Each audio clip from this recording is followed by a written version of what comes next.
For Star Trek, what is the life beyond Kurtzman? If all of the rumours that we're hearing are true, and Skydance really is considering not extending the current secret hideout deal with Star Trek, that means no more Kurtzman. Kurtzman out. But what does that mean for Star Trek? Welcome to the Tachyon Pulse podcast. Our Tachyon pulse has been unable to completely penetrate the anomaly. So, this really is related to a couple of videos I've done over the last couple of weeks where I've been telling you that I'm hearing lots of rumours coming out of Paramount and actually out of Skydance from a couple of sources, basically saying that Skydance, from the very top, Dave Ellison down, are seriously thinking about not renewing the contracts, and I actually dropped a very sleepy video last night as I was going to bed, as I got information that basically said that Dave Ellison had ordered his business director to get the contract from Paramount to go over a few of the details about how they would move on from Secret Hideout, what was actually contracted with Secret Hideout, what were the terms of the breakup if they were to not renew the contract, and the main thing that they wanted to know over at Skydance was, when they terminate the contract, do they have to wait until starting something new with Star Trek? Was there anything in the deal that meant they couldn't, or that it would be difficult at least? Well, I'm being told that there isn't anything in the contract that would prevent them from actually just carrying on with Star Trek, and that they really are seriously considering just walking away from Secret Hideout. Now, I'm going to tell you right now, I have spoken to a couple of insiders and they are telling me that this is Skydance's position at the moment. But once they actually get their feet under the table, they are allowed to directly then actually talk to Secret Hideout and Alex Kurtzman. And I am told as well that they would be willing to at least listen to Kurtzman's proposals about how to move forwards. But if they do, the contract that Secret Hideout currently has with Paramount, which is very favourable for Secret Hideout, will not be replicated. And Paramount and Skydance will want a lot more of that creative control back. They will want to have far more involvement in storylines, etc. And Secret Hideout will not have the control over Star Trek on television that it's had over the last few years. So that is obviously one possibility, that they might talk all big now about ending the contract, but actually once they're in charge and they realise that they've got lots of other things to do, they may talk to Kurtzman. But as it stands today, that seems unlikely. So what would life be like for Star Trek after Kurtzman goes? Well, one possibility, and something I have been told, is that the TV shows might go on a bit of a break. They may try and do a couple of these movies that are being sort of worked through at the moment. I'm still being told that Star Trek 4 with Chris Pine, etc., isn't going to happen. But there is that other prequel movie and another movie potentially being looked at.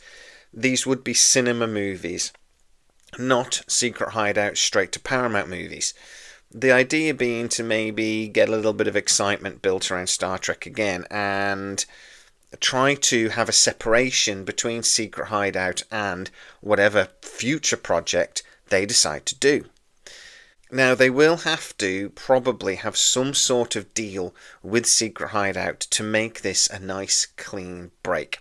For one thing, Strange New Worlds probably won't be done, and as I've told you guys a million times before, the current contract means that anything that's in production at the time of the current contract ending allows them over at Secret Hideout to complete what they're working on, and Paramount have to pay it. It's one of the things, actually, I'm told that bosses over at Skydance wanted to understand a little bit better and wanted to understand how much that would cost them. So, there is another problem though, and something I've told you guys before, that there's an IP issue, an intellectual property issue. Now, even though the intellectual property of Star Trek is owned by Paramount, anything original that Secret Hideout have then done with Star Trek over the last few years is kind of owned by Secret Hideout. So, for example, we wouldn't be able to see, say, a Lower Decks movie because all those characters were created by Secret Hideout. They were original characters created by Secret Hideout under the umbrella of Star Trek. If we got to see Star Trek Legacy, which I'm told Skydance are very, very keen to do, we wouldn't be able to have characters like Raffi or Jack. Now, I don't think some of us Trekkies would actually complain too much about that, but we wouldn't be able to have them without some sort of deal with Secret Hideout. Now, I'm being told by insiders that to be fair, I haven't been told this from Skydance, but their opinion is that Paramount and Skydance would try to have some sort of deal with them. Not just so that they could use characters moving forwards, or that events that were written by them could be referenced moving forwards, but also just because it makes things a little bit easier. And if you can have a nice pleasant breakup, like with a marriage or a girlfriend or whatever, if you can have a nice breakup, it makes things a lot easier down the road. The chances are, and again this is opinion, but the chances are what Paramount will do is they'll try to have some sort of movie deal or TV deal or something like that with Alex Kurtzman, some sort of exclusivity deal that isn't Star Trek. And that they would actually try to do some sort of deal with Gene Roddenberry's Entertainment as well, where they would probably create a Star Trek Studios or something similar within CBS Studios, that Gene Roddenberry and his team could then sort of connect themselves to the way they connect themselves to Secret Hideout at the moment. I can see that trying to make sure that they still have a relationship with Secret Hideout and Alex Kurtzman will be quite important, just to make sure that those future relationships will go smoothly. What we don't want is this ended up in court, which I'm told there are risks. So, some sort of Star Trek Studios, some sort of Roddenberry Entertainment. The other thing is, I'm told, Akiva Goldsman. Paramount would quite like to keep him involved if possible. Another reason why having a good relationship with Secret Hideout would be important moving forwards. So I am told, yes, that they will internalise Star Trek. This will not be farmed off to another production company. I've heard rumours about Sony being involved in this, as I've not heard them from any insider I know, just externally. I don't think it's true. As far as I know, they will internalise it, and as I said, it will continue to be produced by CBS. But there'll be some sort of, for copyright and stuff, there'll be some sort of like Star Trek Studios, as I say, formed. Will we get a break in television?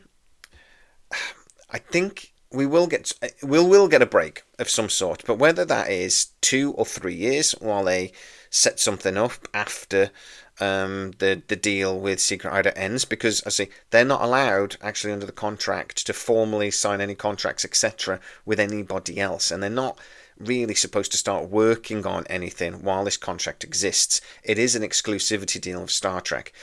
If Secret Hideout and Kurtzman then found out later that Skydance had actually started working on a TV series of Star Trek before their deal ended, and that would include if it is extended to complete Strange New Worlds, they would actually have a case for litigation. So I don't think Skydance will touch it until the deal's ended. So that deal could end of 2026, early 2027, and Skydance won't be allowed to start anything until that point. So we will get probably a 2-year break minimum, even if, like I said in the previous video, even if they really crack on. I think they could actually try to have a bit more of a break though, and allow 1, maybe 2 movies to be released, and then announce a new series and get a bit of excitement. They don't like that there is even maybe, a couple of different universes within Star Trek. They say it's too complicated. In that case, it would mean that the prequel movie that we're going to be getting, and maybe Star Trek 4 gets going, again, I'm told it's not going to, but if that gets going, these could be the last prequel things we see. Other things have overtaken it. in regards of importance. Things like everything Sheridan Universe now is considered by Paramount to be more important than Star Trek. Our tachyon pulse has been unable to completely penetrate the anomaly.